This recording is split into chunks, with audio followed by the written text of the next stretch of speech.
How has the StepUp platform helped you during this conference? Oh my gosh.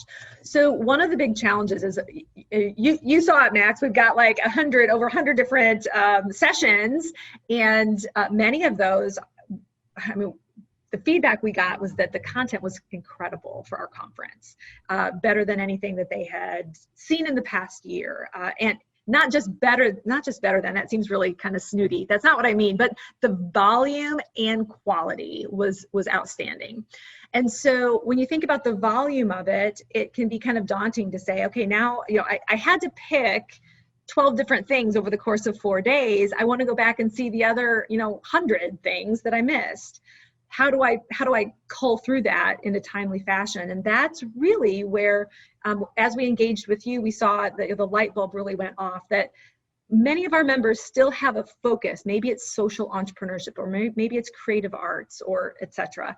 They're able to now search all of those different things, that they will be able to search all the content that is in that the conference chunk, and be able to see where was this mentioned? Where were some of the things I'm interested in mentioned, and how can I get a fuller understanding of what's happening within the entrepreneurship education discipline?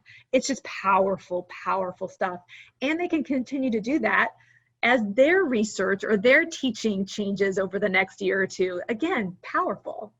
Amazing, amazing. So it's technology and using that technology to your benefit, and not only just for you guys to catalog all of this information that you guys have in this important context, not only for your presenters, but now for your members as well. And for people who want to buy it, and take it separately and learn on their own, they can now use this information on their own. So that's something that with the Lumos Learning Technology and the StepUp program, we can take that even farther. So how are you using this program, the StepUp program, for now your workshops and your certifications? Yeah, similar kinds of things, right? So we're a very small shop here in headquarters. So as we're looking at how do we operationalize this value for our members, having a partner like you guys to say, look, we know how to do all the back end stuff. We can make it really slick and easy, and be able to have it be financially viable for us too, where the risk is reduced to the point where it's palatable, and allows us to leverage some of the incredible potential, take some risks, some calculated risks that allow us to do some fun stuff. I mean, again, it's a perfect scenario.